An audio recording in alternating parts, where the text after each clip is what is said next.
Hello, everyone. Mark from Avalaunch here. Today we're joined by Jeremy Coup, CIO of DeFiato, Chief Investment Officer. DeFiato is the next sale on the Avalaunch platform. So, as usual, we like to get the team in here and understand the project, understand the team, understand the history, and get an idea of what's to come. So, we really appreciate you being here and taking the time and trusting us in our community with the project. Yeah, always great to connect, Mark. Yeah, thank you for having us. Yeah, greetings from Singapore. It's 6 a.m. Raring to Ooh. go. All right. Well, more committed than I realized. 6 a.m. Jesus.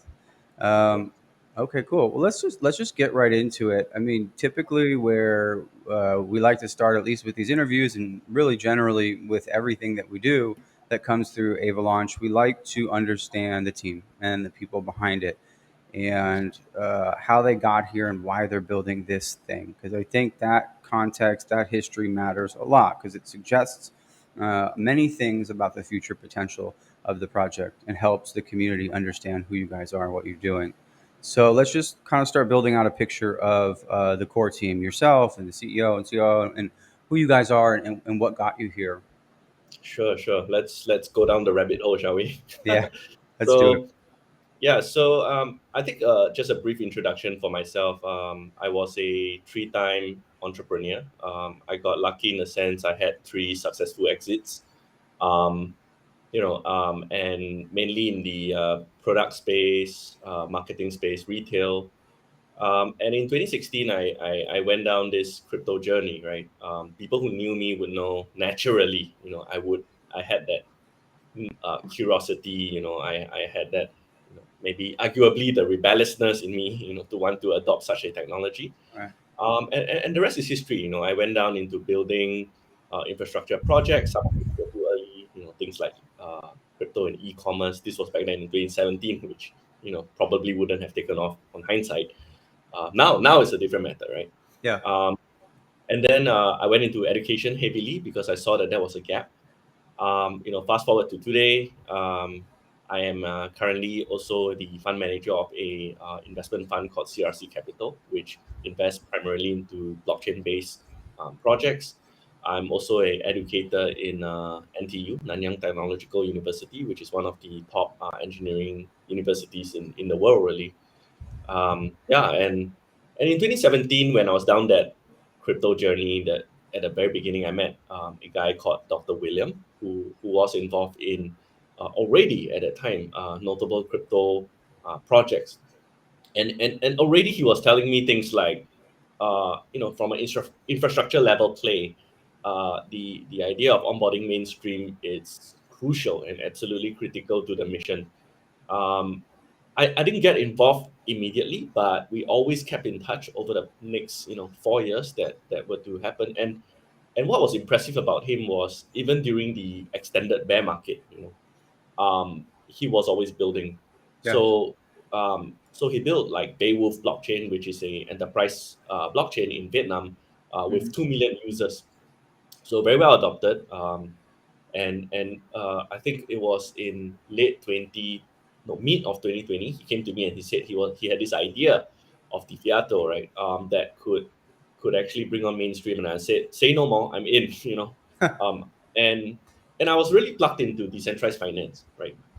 It was, I guess you could say, the second coming of decentralized finance, and it was doing really well then.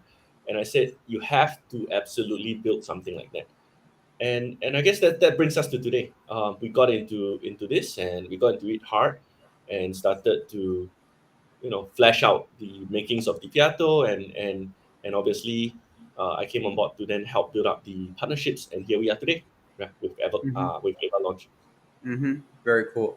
And so, as you have a history as a founder, and then you moved into the venture capital space, let's say, and then you decided to come back. Like you couldn't stay away. You wanted to work on a team again, and I Yeah. think that's really cool. And I want to help people understand what brought you back and why you felt like this is really important. And I know what this takes, how hard this is, and I'm Mhm. willing to go back in because I believe in this so much. yeah, and it takes a founder to say that. Yeah. Question, because you know how hard it is, and you Yeah. know, um, I think a lot of people find a lot of glamour in being a founder, you know, because of the way Silicon Valley paints the picture, right? Right. For the past decade or so. But it is hard, and I think any founder would know they would much rather die, you know, than go through a founding journey, right? I mean, Yeah. sure, the rewards are there, but Yeah. you Yeah. really I need get it. a lot of push, a lot of impetus. You you need a lot of perseverance to want to do that. So absolutely, I mean, I guess not to be dramatic or anything, but you know, and when you exit, you start to ask yourself more existential questions like, okay, what would be best to spend your time on? You know, what are you most passionate about? And you don't necessarily go down the road of saying I want to create a company, but more of I want to solve a problem closest to my heart. Yeah. So naturally, since I'm already down that crypto journey and there's no stepping back, we know this. Everyone listening to this knows when you get involved in crypto, you stay in crypto, right? It's just a Yeah. natural part. And so I said, okay, what's the biggest pain point?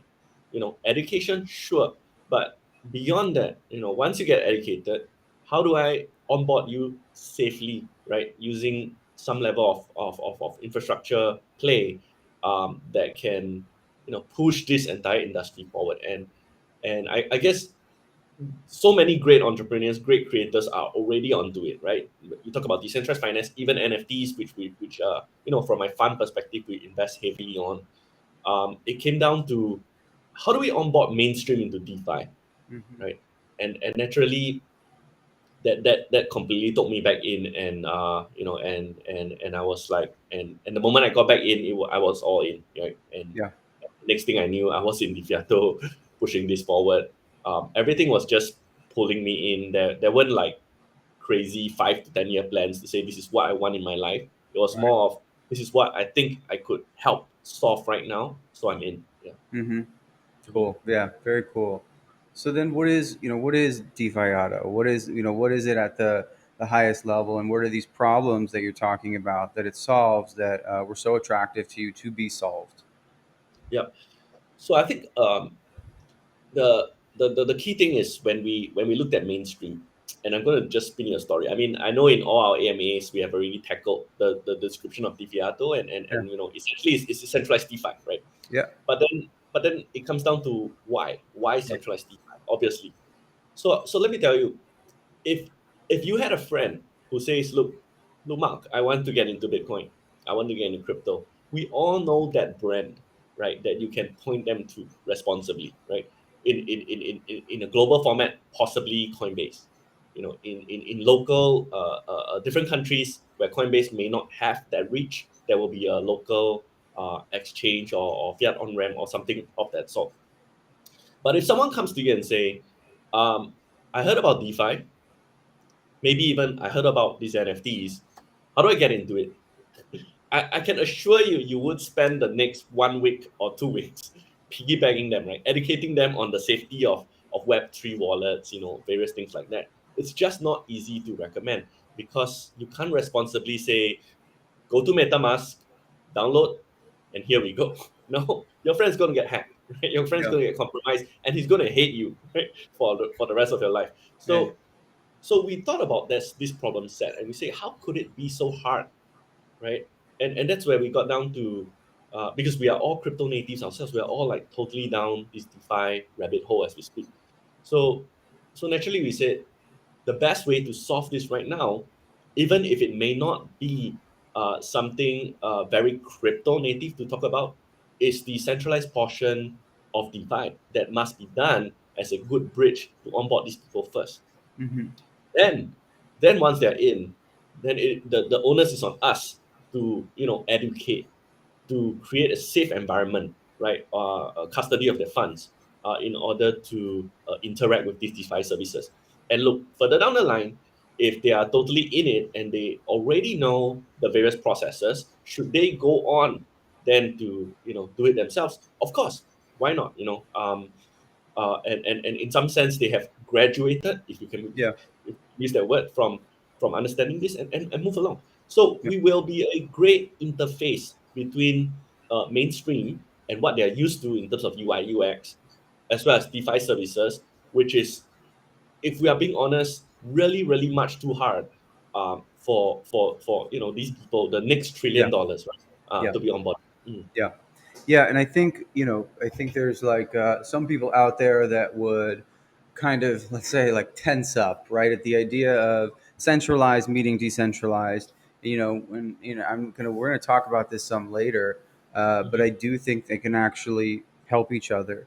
And the point you made about graduating into DeFi after you understand the concepts, after you feel more secure, after some of the mystery is stripped away, is another reason I think that that it could help.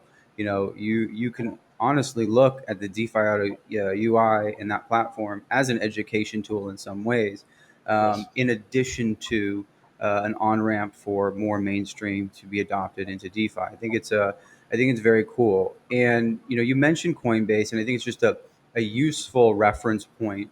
So Coinbase at this point is an exchange, right? And then they have some yield products that I don't think even are available in the U.S. at this point. So is DeFiato analogous to that in that it's a similar type of application, but focuses only on maybe more sophisticated DeFi protocols and processes, or is there also an exchange component? So in some ways, sort of a more robust Coinbase. Okay.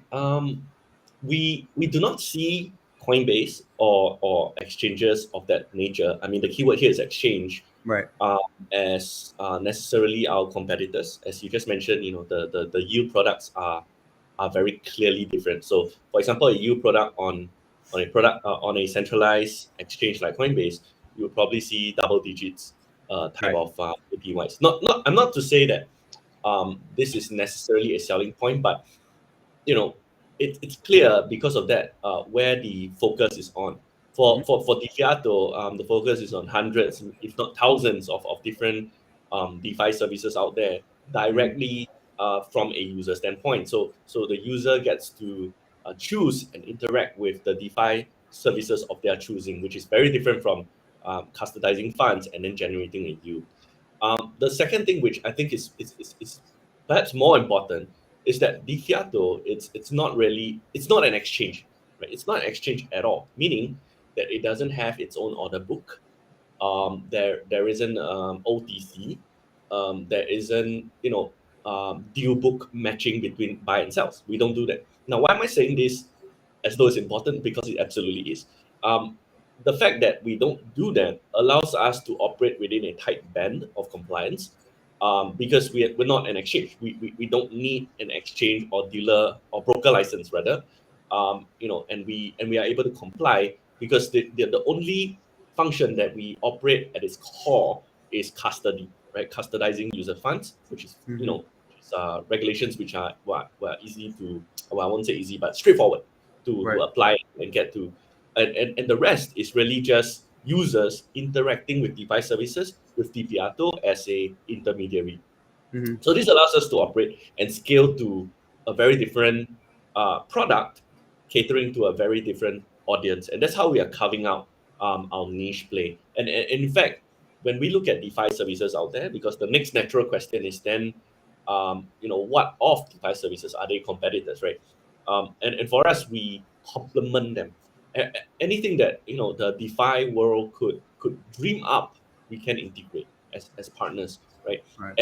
And to be honest, even for exchanges, many of them, some of them are investors, and many of them are now having conversations with us on how they can integrate so that their users could actually benefit from a product like ours as well.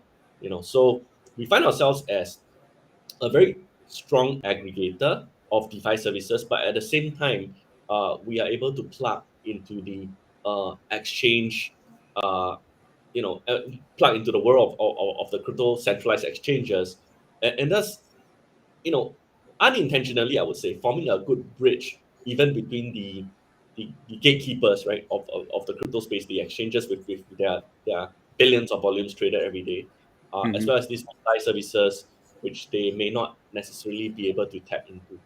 Hmm. Mm. And as a platform that is ultimately very concerned with security and custody of users' funds and regulation. Um, how do you go about starting to think about that process, and kind of what were some of the challenges you encountered as you tried to create a platform that was compliant in all jurisdictions and secure, right? Like, just help us understand what that even beginning that looks like. Sure.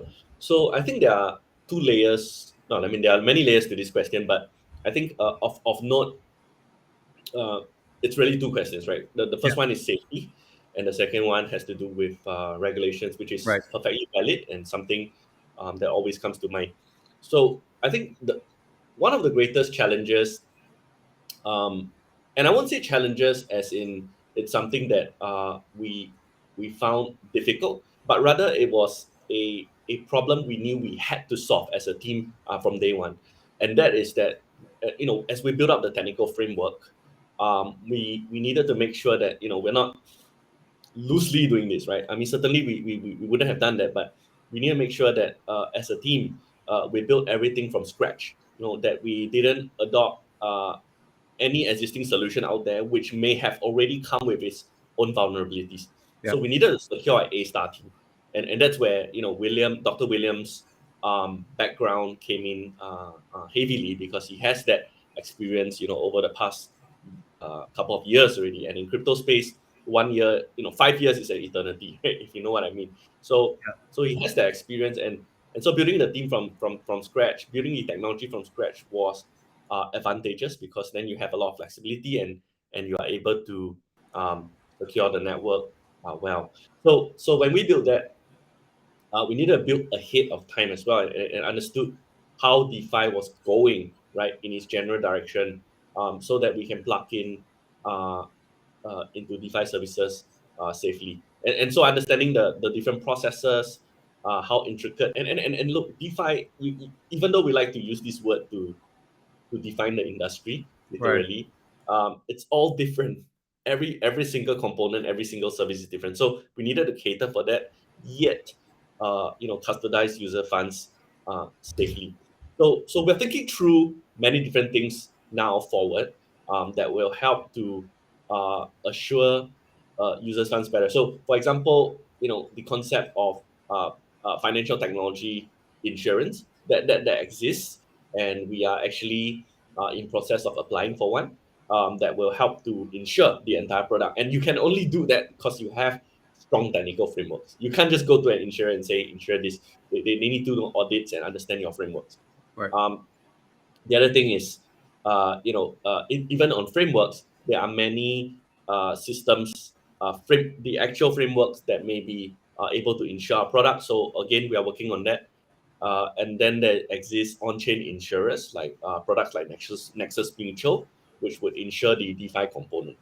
Okay, and I know I've talked a bit about this because it's a heavy topic Yeah. whenever we're discussing infrastructure.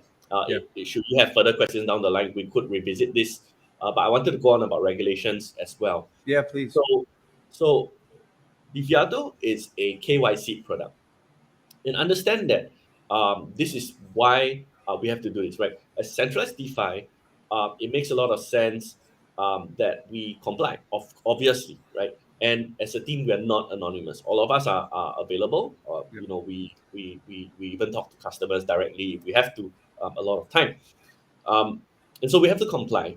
And so we needed to make sure that whatever we are building had, good legal advice, had the makings of a product that can scale, and yet not meet, uh, if we are being honest, not meet with the challenges that many of these exchanges are facing all over the world, right? Which is, how do you possibly apply for 100 license?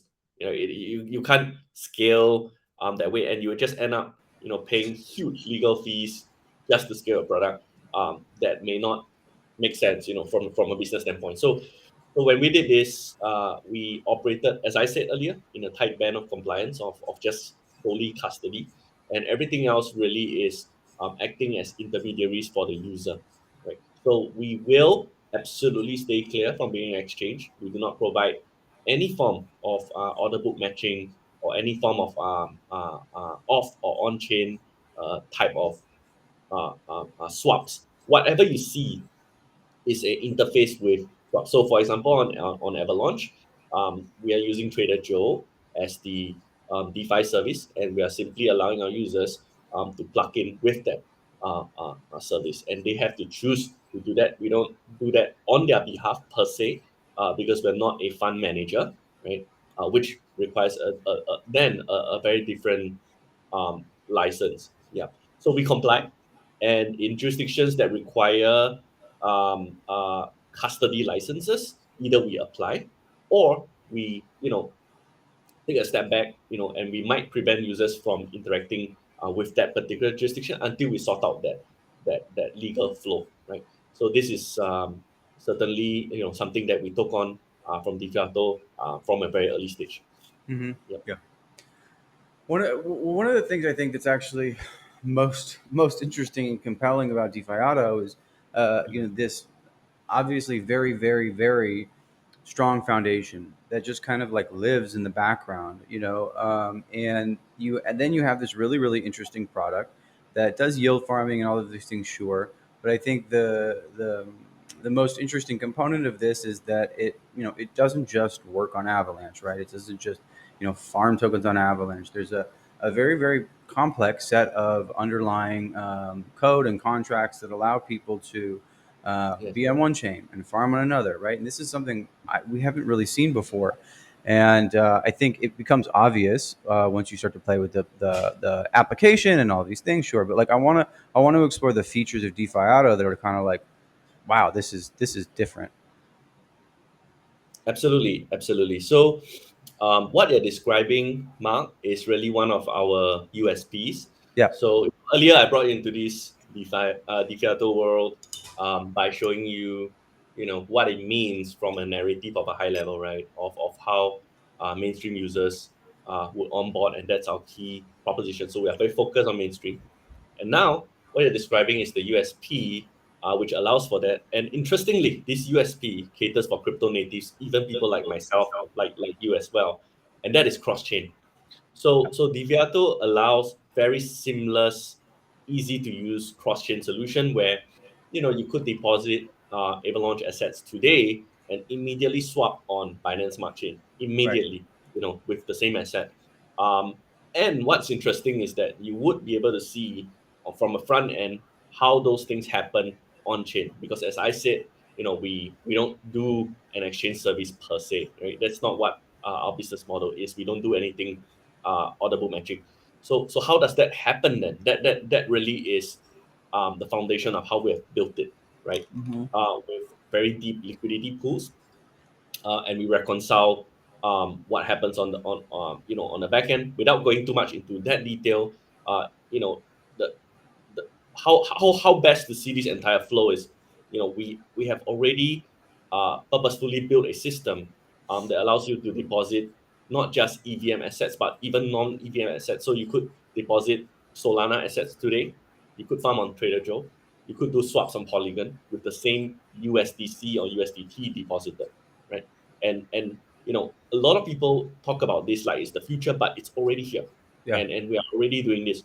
And I think what's really in the future in our pipeline, and we'll discuss roadmap shortly, I'm sure, is the fact that we want to include more and more DeFi services. We want to grow, sideways and allow our users, number one, safety, of course, but number two, variety of what they can do, right? Because everybody hears about all these new NFTs and gamify kind of technologies and assets, and they want a piece of it. So we need to make sure that we cater for it as well, because there's no use talking about all these technologies and foundations when it's not what people want. Yeah. So, as a team, as a product, we are always listening and always looking at what users are signaling to us as something they want to use, and we build ahead of time, because these things take time, right? To build safely and responsibly. Yeah. So yeah. So when are we will we be talking about roadmap, Mark? Is that part of Uh, yeah, towards the end? yeah, definitely we'll get to it. Cool, cool. Yeah. Then that's something I will share later. Yeah. Okay, cool. Okay, cool. So, looking at the product, one of the, like, I think the clear benefits, right, is it injects clarity and utility from mainstream into decentralized finance. And like we kind of mentioned before, there's probably some people that could identify this as some point of friction, like centralized finance, decentralized finance. These things don't go together. Like, I'm sure you've heard it, but it actually occurs to me like pretty quickly the benefits to decentralized finance, like liquidity, volume, money that would be terrified to just go farm on some protocol is comfortable being onboarded through a Fiat on ramp into a website they can understand and put that liquidity into a decentralized protocol. And so, I think it can help with adoption and help with TVL and make these yields better. So that's one thing that occurs to me. But what other like benefits do you think there are? What is your answer to that question in terms of like why blend these two things, centralized finance and decentralized finance, and what's the benefit? I mean, we've covered some of it, but I'm wondering if there's kind of anything else you see here in response to this question. Mm. Sure. So I think as anyone watching this video, you are already very much down the rabbit hole, right? Yeah, And you are already understanding that this movement is inevitable.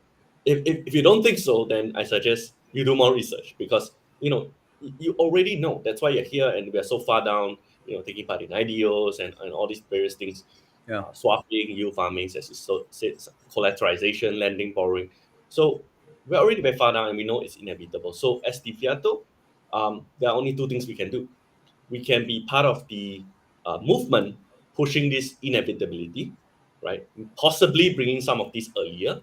Um, but more importantly, the second thing is how do we do this safely? Because we know the movement is inevitable, but should thousands, if not millions, of people lose their funds along the way, yeah, I would argue no. Like, what can we do to make the industry better in terms of safety? Um, and if you should not think so, consider the fact that many people, not me, not you, but many people, um, should not even be trusted with their own passwords. Let's be honest. Many people have issues remembering their passwords, not yeah. necessarily compromising, remembering. Yep. Getting them to remember their seed or to store it somewhere safe is already almost an impossible task. So for Diviato, what we are doing is we are having a platform where there is recourse to such things, right? Having a user account, being able to engage with customer service, right? It's already a huge thing, and this is what mainstream is used to. So Yeah. we're building a platform that marries that, right, with the complexities of DeFi and getting them in. So earlier we talked about education. So this is one thing that DeFiato is definitely going down. So we are establishing an academy of sorts with a lot more content. And as people start to use DeFi, the key here is pushing out content at that point to educate them, show them videos, tell them that this is how you use it. We don't need to keep everyone self-contained in an environment and refuse to share them. Like, that's not the aim, and that's certainly not the aim for a lot of the big infrastructure plays and products out there. They did not grow to unicorn status by being like that.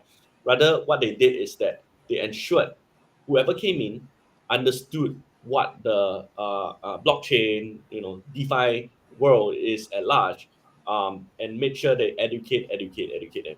And this is, I think, the same um, reasons why we think we are. I mean, we're obviously biased and very bullish about our own futures, but this is why. But this is why. Yeah, we're not just looking to secure users and keep them in for eternity, but we are actually pushing them forward to be ambassadors as well of this product. Hmm. I think you brought up a very important discussion between centralized and DeFi. And obviously, there will be people who find that these two are not the same and they are at loggerheads. But I would say that to resolve that once and for all, first we are centralized DeFi. This is phase one. How long does phase one take? I do not know. It would depend on the environment that we operate in. It would depend on the user base and how quickly we are getting people on board, and obviously product market fit as we move along. Now we are sure of our product market fit. Does that shift in crypto space? We know how dynamic crypto is, so we are quick to adapt. Is all I'm saying. And in the future, should there be a need to decentralize us as DeFiato? That's why we are doing the token distribution, right, ahead of time. As I said, we built ahead, right? It makes little sense if we don't do that, because um, that's us as entrepreneurs knowing how this roadmap looks like, and how when things shift, you better be sure that you already have the foundation to do so. So with the DeFiat token, there's utility, there are things that you can already do on site, right? It's heavily baked into our business. And in the same manner, should there be a time where the Fiato needs to be decentralized, we would be ready to do that, right? Given the fact that there is already, wide distribution, equitable distribution of the token in the first place. Okay. And what do you, because this is, there's different approaches, obviously, to a platform like this and a DeFi protocol in acquiring users and growth, right? This is going to look more like a traditional business, a traditional startup with this sort of DeFi underpinning, right? Now, obviously, that crypto community component is still very important, right? But there's this other more real world growth component that's relevant here. And so, how do you guys look at user acquisition, onboarding people? I know you have the Fiat onramp, which I want to kind of understand more.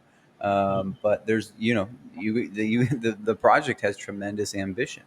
So I want to get into how you guys plan on succeeding and growing from a user acquisition standpoint. Of course. So um, the best way to look at this is there are still two directions to it. The first one is mainstream, second one is crypto natives, right? But in this particular question, I think the two are very relatable, right? And I'll explain why. Okay. Um, when we build this product, and you're absolutely on point when you say there is still that user growth element you cannot ignore as a centralized platform. Um, we needed to make sure that we didn't stray too far away from the DeFi component. I Yeah. mean that we're called DeFiato, not centralized DeFiato. We're called DeFiato. Yeah. We need to make sure um, that the ideals of Web3, what makes crypto work, what makes community work in crypto is preserved, right? And hence, a token distribution event, I will say. But more importantly, we focused on our product, which is DeFi services. So every new chain we onboard, we needed to make sure we engage strongly with the community, be it the Solana community, the Polygon community, and here the Avalanche community. Yeah. Because this is what makes it tick.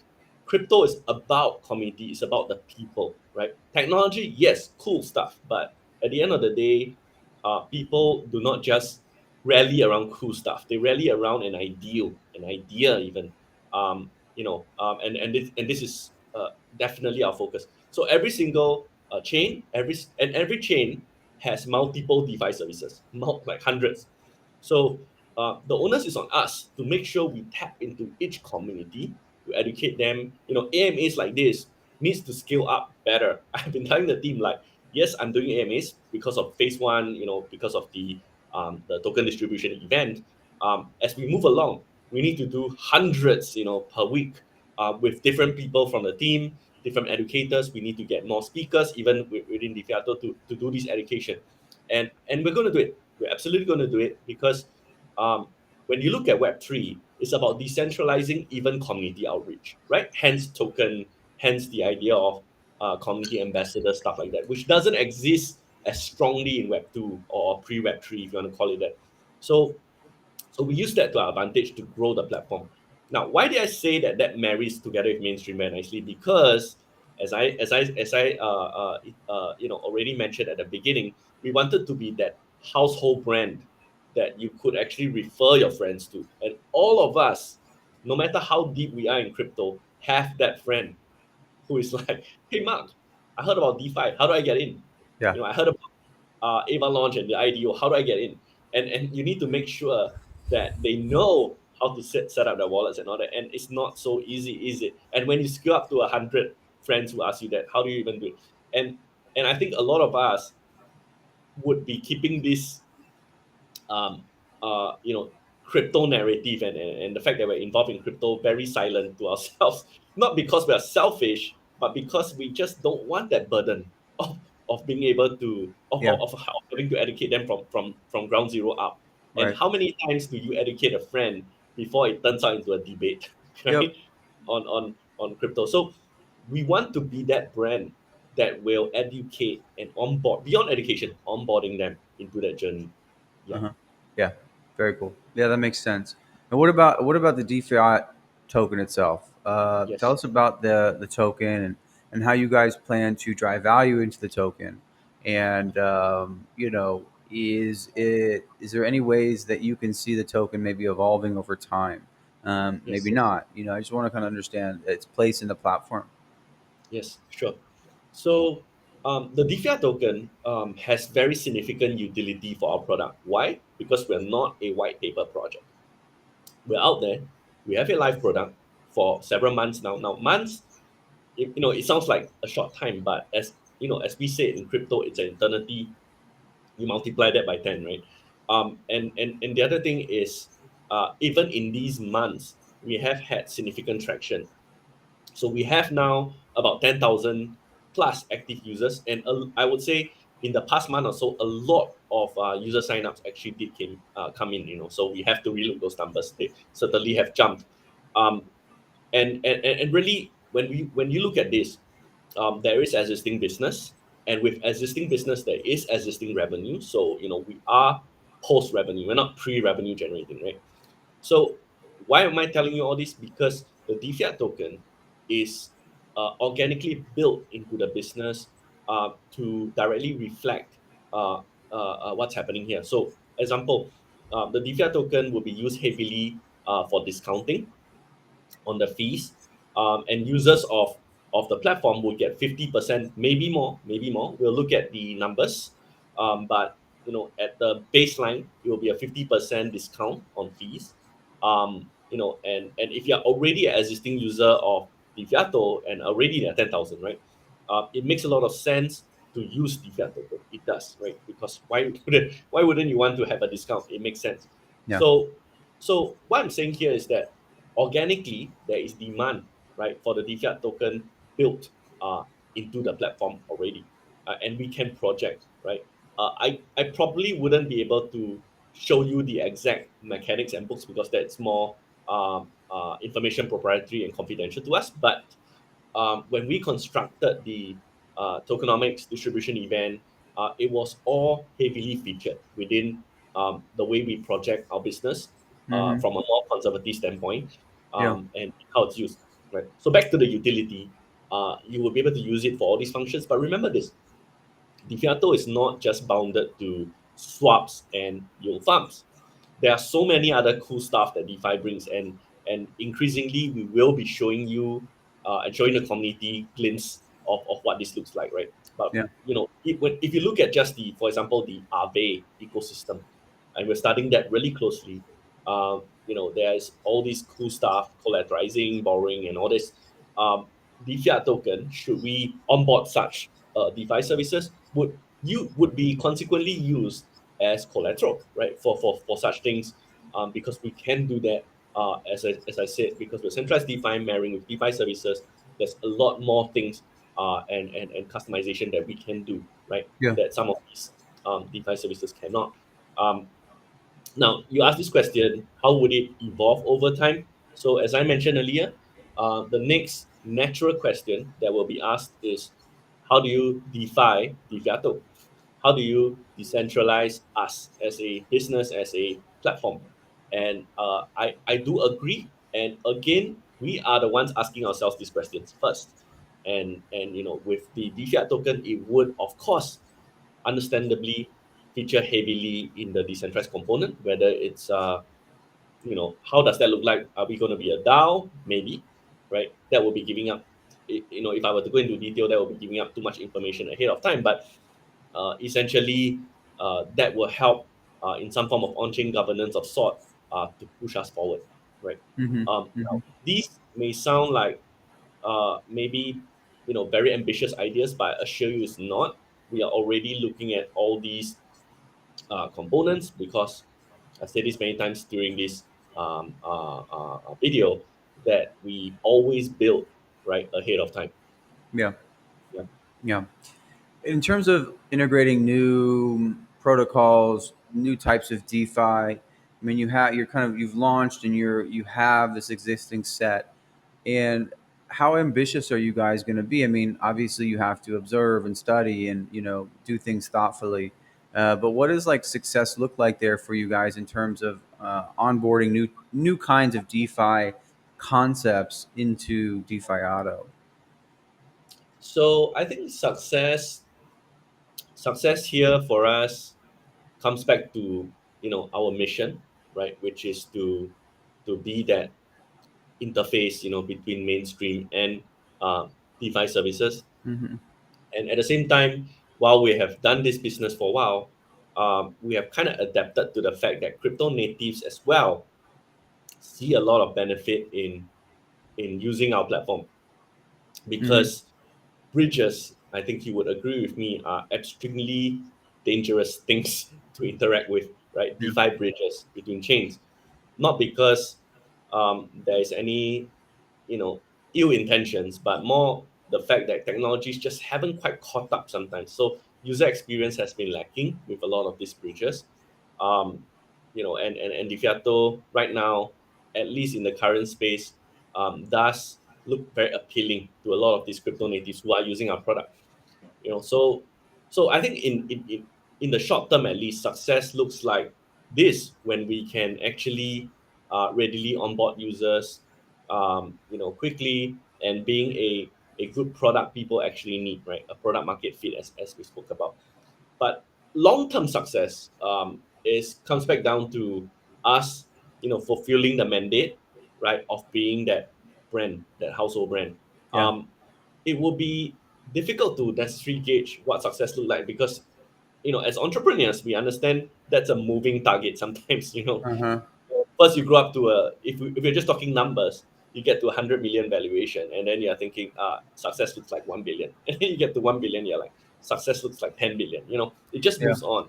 um, so I think loosely speaking, we just operate on that basis, that we want to be the household brand for DeFi services.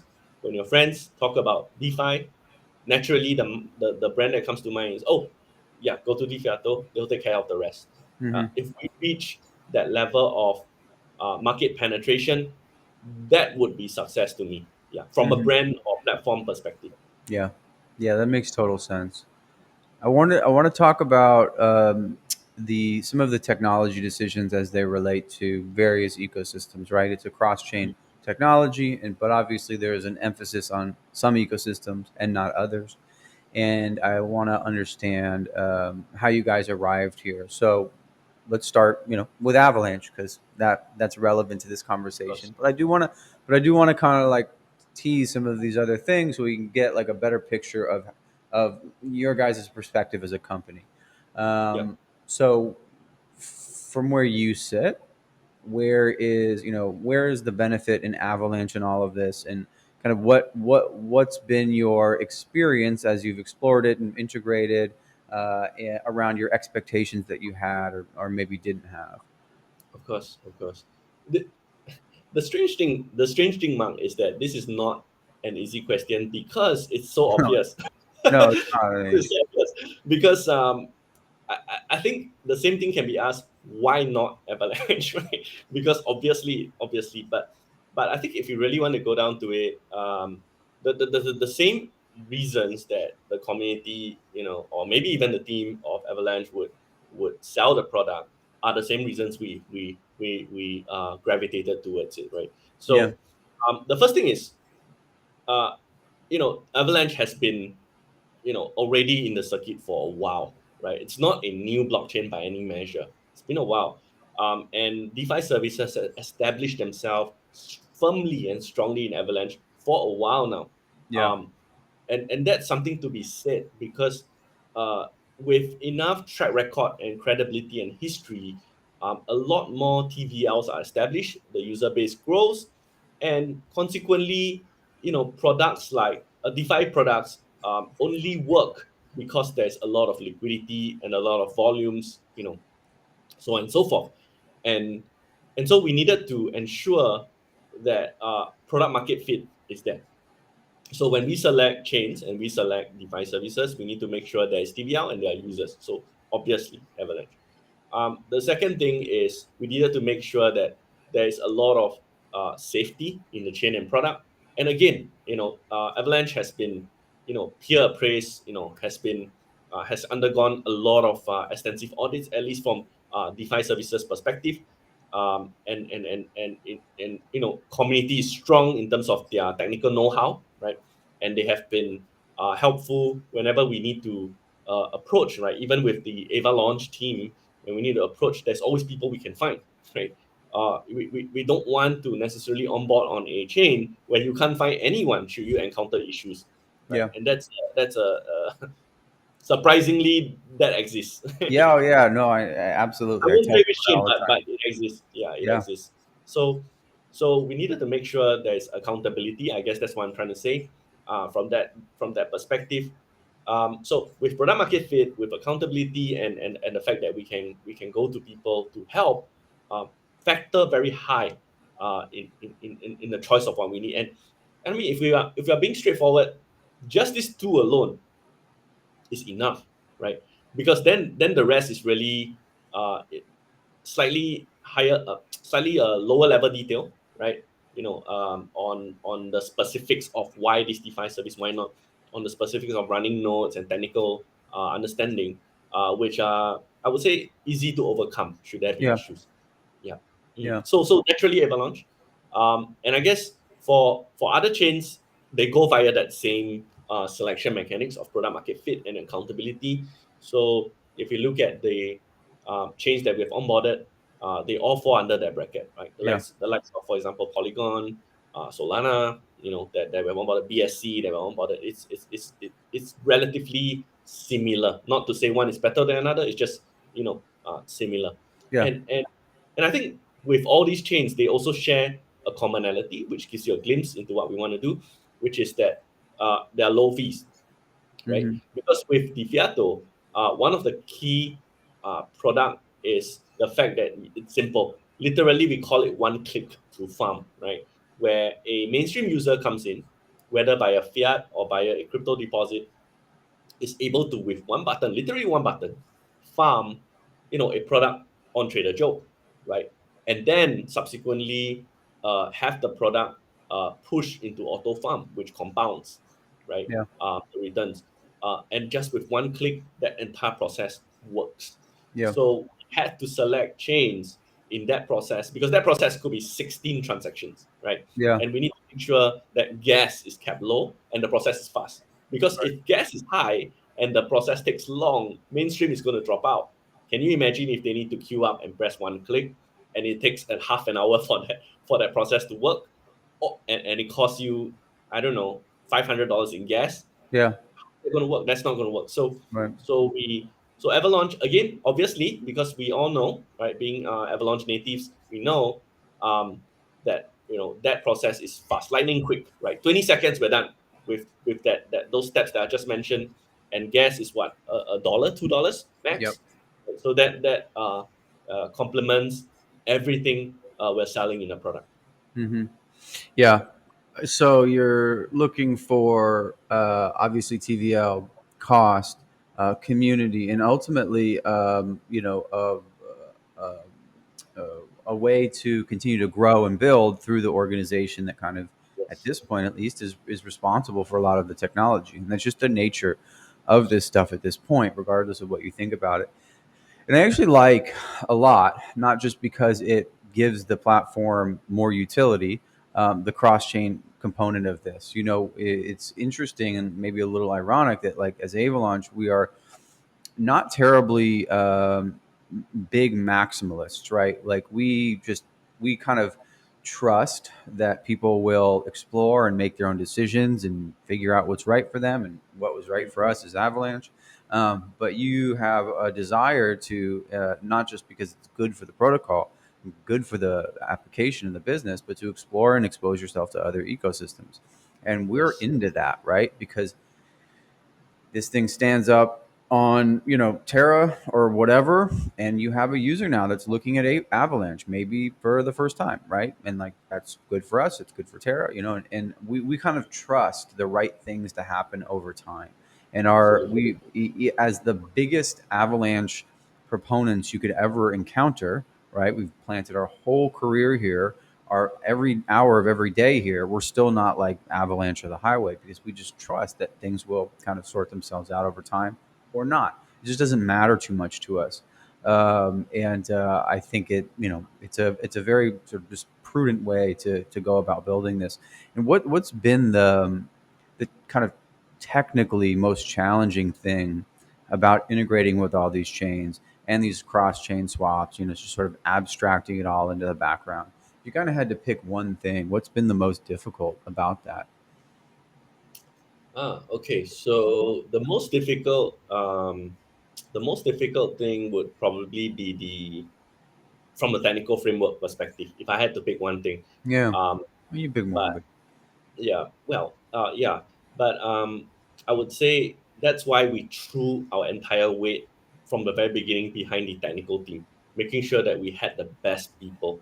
And I assure you that's not easy to do. I mean, Mark, you probably know, being a technical entrepreneur yourself, it's not easy to get the best hires given the fact that the crypto market is booming and everybody yeah, is like asking for, it's just all of those things.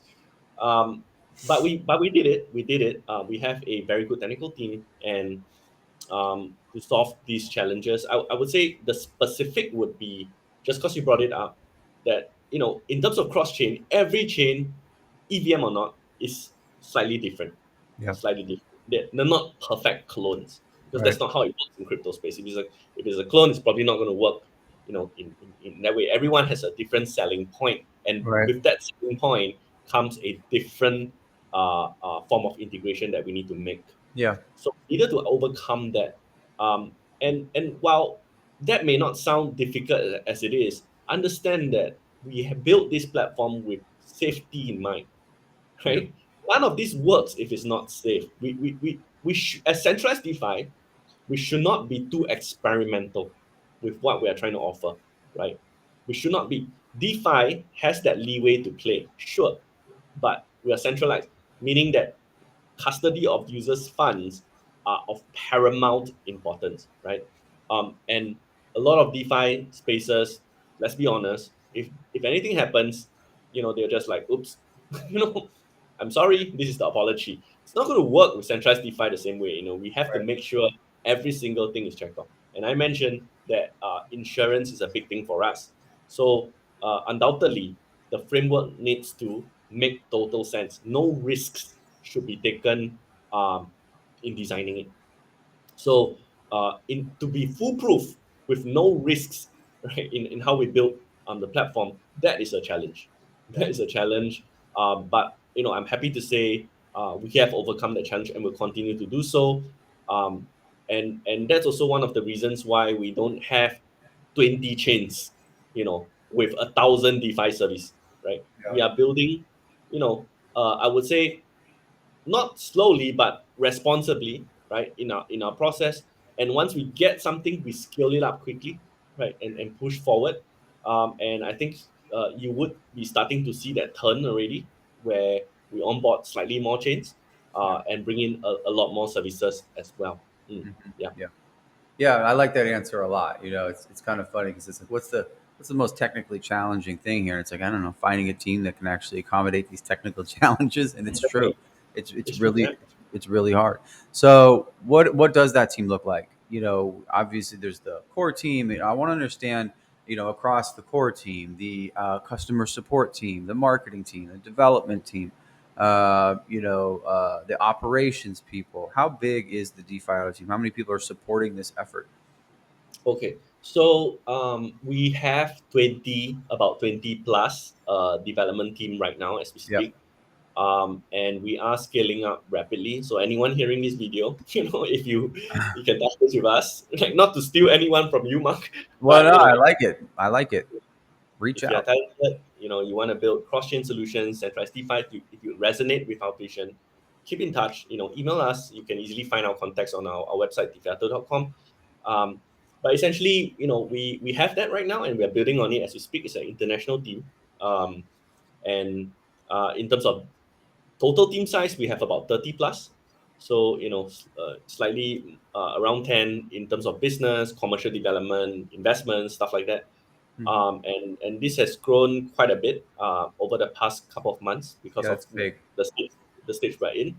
But I think we'll continue to grow this more and scale responsibly as we go along. We certainly didn't want to. I mean, again, this is where some of our experiences as entrepreneurs in our past lives, right, helps us to navigate this hiring process because we have built and scaled teams extensively. We understand the culture is important thing. For example, decentralized culture is a totally different ball game. You would know this, and so we need to make sure that is established because only then because we are only as good as the people who are building and involved in the team, Right. followed by the people who are actually using our product, right? Right. So we need to make sure that foundation in terms of our culture is a good bedrock for how we establish DeFiato. Mhm. Is Yeah. it a pretty distributed team? Is there a lot of remote people, or sort of is everyone in Singapore? What does that look like? Yeah, it's distributed. So we have members in the US, Vietnam, Singapore, Indonesia, um, and a very heavy presence in Vietnam. Hmm. Because I mean, it's not.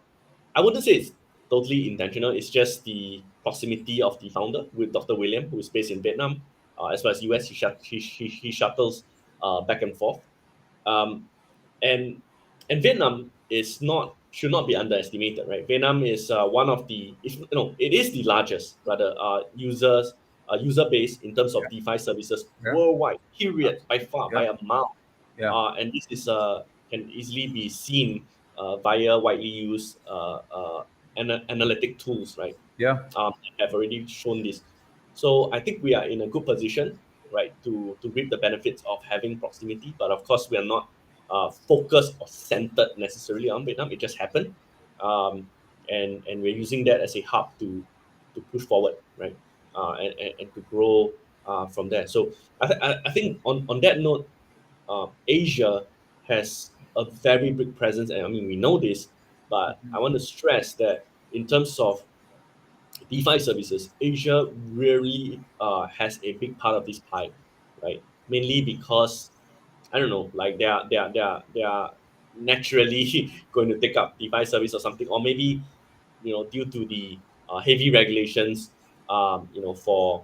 for a lot of these other countries in the US and in Europe in particular that prevents their users from being too adventurous with their funds, possibly Yeah.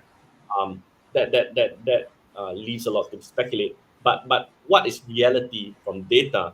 So Asia is really buzzing, right?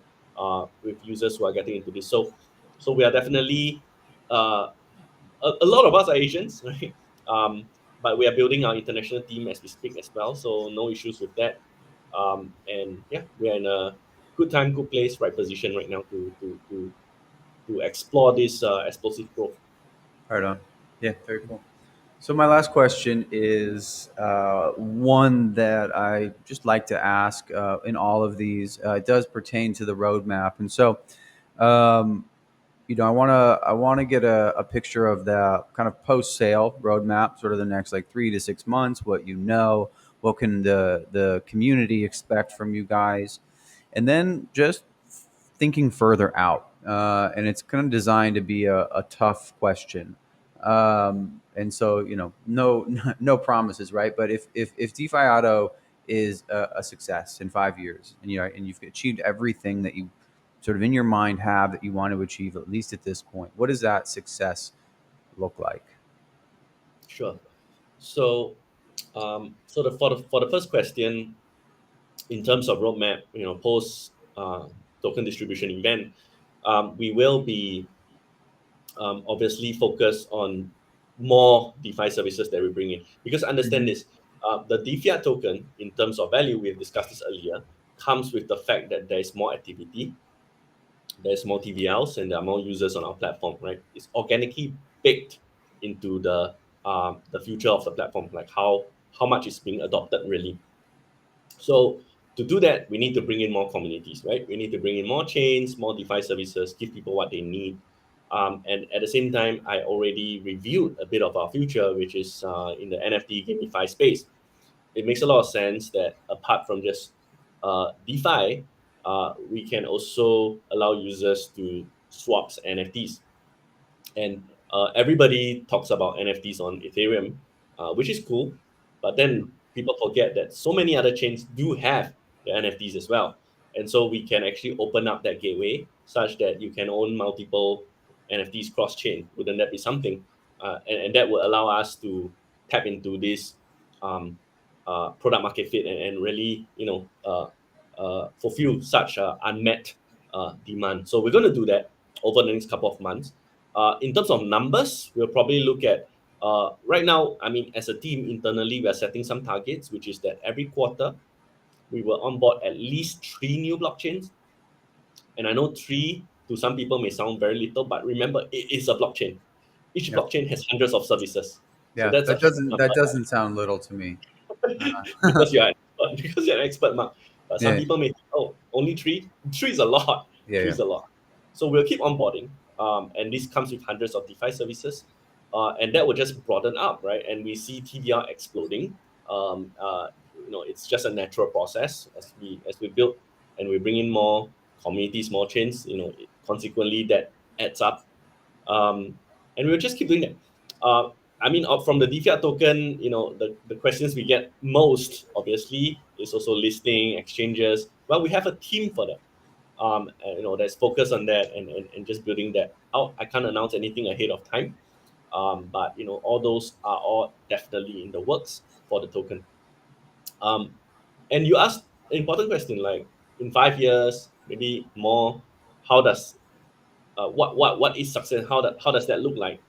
Well, assuming we have achieved everything we need to and we checked off all the boxes, probably in 5 years we will look like just now we mentioned Coinbase, right? We'll probably be um, something of that size. And it sounds crazy to even say, but I don't even think Coinbase at its beginning said such crazy stuff. They certainly thought to themselves, but would they say that they would be a unicorn multiple times over and do such a massive IPO? yeah, I don't know. So for us now, we dare to dream, and only because you asked me this question, we dare to dream and looking at the crystal ball in 5 years, we want to achieve such a size, because remember this: if we achieve being a household name, then it makes sense that we achieve such a size in terms yeah, of a platform moving forward. The question is, at this point, 5 years, is it going to be a centralized platform like Coinbase, or are we decentralized at a standpoint? That's something I'm not sure, and I'm not sure not because I don't know my plans. I'm not sure because crypto shifts really quickly. I mentioned this word inevitability. So, in a world where Web3 is inevitable, what does DeFiato look like, right? Is it totally Web3 by then with DeFiat yeah, as a heavy influence on the product? Maybe. So, that I do not know. But what would be clear is that our objectives will be met, that mainstream are in, as a result of our brand going out there, educating with multiple ambassadors, spreading the message about onboarding people through DeFiato. We will have met that. Right? yeah, Does that make sense, Mark? Yeah. yeah. Makes perfect sense. Very cool. Mhm. Awesome. Well, I wanna thank you for your time.